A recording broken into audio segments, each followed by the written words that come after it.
سلام كبرات تخاتلتي داسني اكسترا نحجاب استدالو علتا وزيناتات امريكا سراويت إرترا كاب تግራይ بقلطف كوص مصوعه بايتو صتا ودو حبرات هاجرات بزعبه تግራይ زغبرو اخيبا ኢትዮጵያ بغداي ግድብ حداسه ንግብፅን ሱዳንን መውቃሳ መስርሕ ፍርድ ቀትለት ሃጫሉ ህንዴሳ ፖለቲካው ጾታ ምዃኑ መግላጹ አሜሪካ ንሩሲያ ሓድሽ እገዳ ከም ዝወሰነትላን ቆጠባ ቻይና ፍሉይ ዕብየት ምርአዩን ከለንዘ ደስ ዜናታት ሒዘልኩም መጽለኹ አብዛ ቻናል ድማ ናይ ወትር ተኸታተልትን ምዃን ሰብስክራይብ ክትገብሩ ብኽብሪ ይዕድመኩም ወኪል ሕቡራት መንግስታት አሜሪካ ኣብ ሕቡራት ሃገራት ሰራዊት ኤርትራ ካብ ኢትዮጵያ ብቁልጥፍ ክወጽእ ጸዊዓ እታ ወኪል በተወሳኺ ጸብጸባት ዓመጽን ጾታው መጥቃዕትን በተደጋጋሚ ይበጽሖም ከም ዘለያ ሓቢራ ዘላ አምባሳደር አሜሪካ ኣብ ሕቡራት ሃገራት ሊንዳ ቶማስ ግሪንፊልድ ባይቱ ሕቡራት ሃገራት ንቕልውላው ትግራይ አመልኪቱ ኣብ ዘካየደ ኣኼባያ ሰራዊት ኤርትራ ካብ ኢትዮጵያ ብቁልጥፍ ክወጽእ ከም ዘለዎ ጸዊዓ ዘላ አሜሪካ ትያብ ትግራይ ተፈጺሙ ዝበሃል ነገራት ብላዕለዋይ ኮሚሽን ሰብአዊ መሰላት ሕቡራት ሃገራትን ኣብ ትግራይ ዝርከብ ኮሚሽን ሰብአዊ መሰላትን ከመርመሩን ጸዊዓላ አምባሳደር አሜሪካ ኣብ ሕቡራት ሃገራት ሊንዳ ቶማስ ግሪንፊልድ ቀዳማይ ሚኒስተር አብይ አሕመድ ነቶም ሰብአዊ መሰላት ዝገሃሱ ገበን ዝፈጸሙን ናብ ሕግ ንምቕራብ ክወስዱ ዝበለ ስጉምቲ ነድንቆ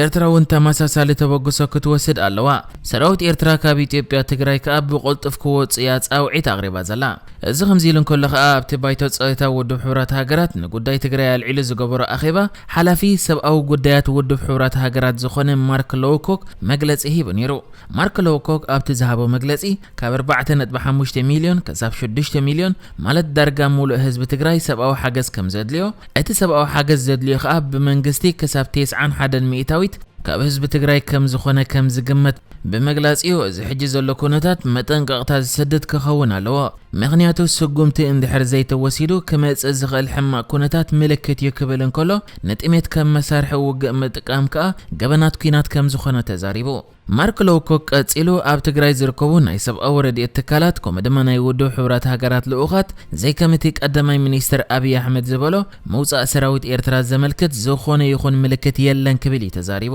እዚ ከምዚኢሉን ከሎ ድማ ኣብቲ ክልል ብምሕዳር አብይ አሕመድ ዝቆመ ገዚያዊ ምምሕዳር ብዛዕባ ኣብ ዝሓለፉ 100 መዓልታት ዝነበሩ ንጥፈታት አመልኪቱ ጸብጻብ ኣቕሪቡ ዘሎ ኮይኑ ኣብ ገለገለ ቦታታት ከዓ ሰባት ብጥምየት ይሞቱ ከም ዘለው ጸብጻብ ይበጽሖም ከም ዘለው ብመንገዲ ሓላፊ ቤት ጽሕፈት ጊዜያዊ ምምሕዳር ክልል ትግራይ ገብረ መስቀል ካሳ ሓቢሩላ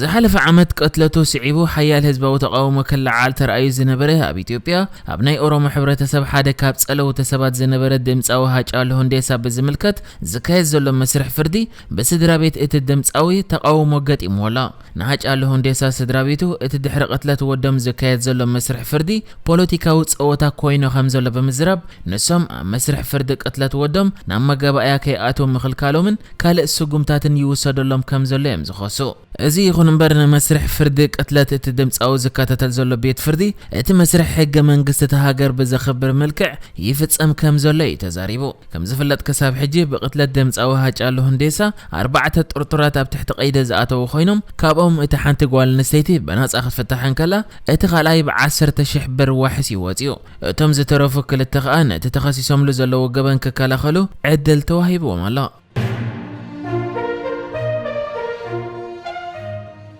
ኢትዮጵያ ሕጅውን በጉዳይ ዓቢ ገድብ ሕዳሰን ሱዳንን ግብፅን ዝኸስስ መግለጺ ኣውጽያላ ወሃብ ቃል ሚኒስትር ወጻኢ ጉዳያት ኢትዮጵያ ዝኾነ ዲና ሙፍቲ ግብፅን ሱዳንን ነቲ ናይ ገድብ ሕዳሰ ጉዳይ ካብ ኣፍሪቃ ወጻኢ ካልእ መንጎኛ ከእትዋ ይደልያ ኣለዋ ክብልን ከሎ መርገጺ ኢትዮጵያ ከዓ ጉዳይ ኣፍሪቃውያን ብኣፍሪቃውያን ዝብል ከም ዝኾነን ብዘተ ከዓ ከም ኣፍሪቃውያን ብሓባር ክፈትሕዎ ድሌት ሃገሮ ከም ዝኾነ ይገሊጹ ንሱ ወሲኹ ኣብ መምላእን ምምሕዳርን ማይ መጀመርያ ስምምዓት ክህሉ ኢና ንደሊ ኢትዮጵያ ኣብ አጠቃቀማ ማይ በዝምልከት ንዶብ ተሳገርተ ሃብትታት በዝገዙ ዓለም ለኸ ሕግታት መሰረት ዝገበረን ምኽንያታውን ፍትሓውን ዝኾነ ስምምዓት ያትደል ዘላ ክብል ተዛሪቡ ዲና ሙፍቲ ኣብቲ መግለጺኡ ብዛዕባ ሱዳን አመልኪቱውን ተዛሪብዩ ከም ዝፍለጥ ሱዳን ኣብ ግዜ ዑመር አልበሽር ዝነበረ መርገጽያን ሕጂ ዘሎ መርገጽያን ዝተፈላለየ ኮይኑ ዲና ሙፍቲ ከዓ ነዚ ሕጂ ዘሎ መርገጽ ሱዳን አመልኪቱ ኣብ ዝሃበ ሓበሬታ ሱዳን ናይ በዓላ አጀንዳ የብላን ካብ ኢትዮጵያ ብዝበለጸ ተረባሕቲ ናይ ዝግድብ ምዃኖም ህዝቢ ሱዳን ጽቡቕ ገይሮም ይፈልጥዮም ይኹን እምበር እቲ ወተሃደራዊ ክንፊ ናይ ሱዳን ናይ ካልኦት መልእኽቲ ሒዙ ዝንቀሳቐስ ዘሎ በመባል ዲና ሙፍቲ ነቲ ወተሃደራዊ ክንፊ ናይ ሱዳን ይወቂሱ ካልእ ምስ ሱዳንን ኢትዮጵያን ብዝተሓሓዝ ድማ እዘን ክልተ ሃገራት እቲ ዘሰሓሕበን ዘሎ ኣልፋ ሸቓ ተባሂሉ ዝፍለጥ ናይ ሕርሻ ቦታታት ክሳብ ሕጂ መዕለብ ዘይተገብረሉ ዘሎ ኮይኑ ሱዳን ከዓ ነቲ ብሕቡራት ኢማራት ዓረብ ዝቐርብ ዘሎ ናይ ምሽምጋል ተበገሶታት ተቕበሎ እኳ እንተኾነት እቲ ዶብ ክሕንፀፅ እንድሕር ኮይኑ በቲ ናይ 1902 ውዕል ክኸውን ከም ዘለዎ ብድሕሪ እዚ ከዓ እቶም ኣብ ኣልፋ ሸቓ ሕርሻ ዘለዎም ኢትዮጵያውያን ከም ወፃእተኛታት ኣውፈርቲ ክሓርሱን ገንዘቦም ከውፍሩን ከም ዝኽእሉ እያ ትሕብር ዘላ እዚ ይኹን እምበር መንግስቲ ኢትዮጵያ ሱዳን ወሪራትኒ መሬተይ ወሲዳትለይ ብምባል እዩ ዝኸስስ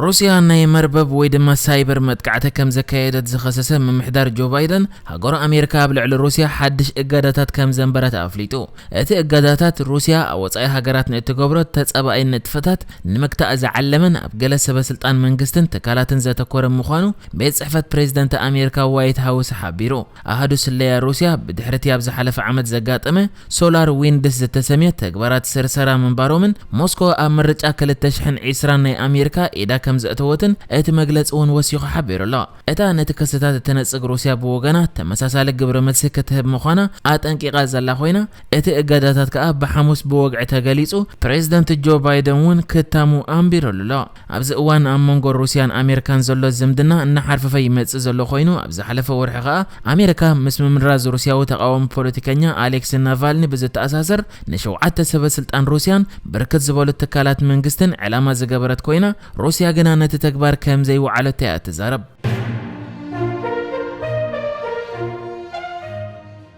هجرة تشاينا الدحر اللي بدا كورونا قوطب أقد محجي ترأي بزي فلت ملكعني عسرت شوم انترنت بسلسة ميتاويت عبيات كم زرأية تقاليسو اندستريا وزئتنا يورح مقابيت مستنا إذا حلف عمد كوادا درن كله دما بعسرت 4 ميتاويت كعبين كله مشت أخا بسلسان 4 نت بخلت ميتاويت وسيخو خمزة تقاليسو تشاينا أما ودأت الربع عمد كل تشحن عسران شدشت نت بحموشته ميتاويت عبيات قوطبة بمزقابة أبقمت بمئتو اتعبيات بنهاري قص المهلا والزرقي زبولك إلاتات سنة قطبات هاجر نخورنا نمقوص أربز وسرطو تريرنا يعصوا سقمتاتن نتكالات بقلطف نمبربار بزتوها بحاجزن اتقطبها الدحرة لبدا من محياشات كرئيس انحيو أبكل التشحن عسران بقطبها خابز عبايا هاجرات علم عبيت زمزقبت اونكو هاجر تشاينا كوينا لا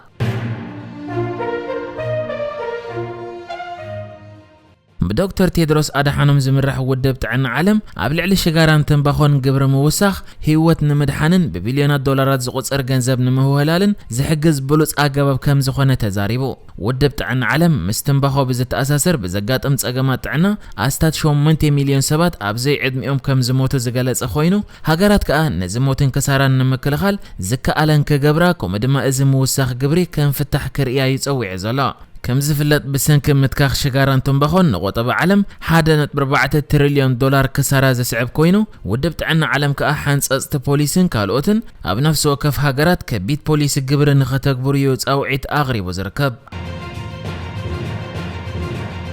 نحجز تدالو الزيناتات إزينيرو بكالك سب من رغب سلام نعخم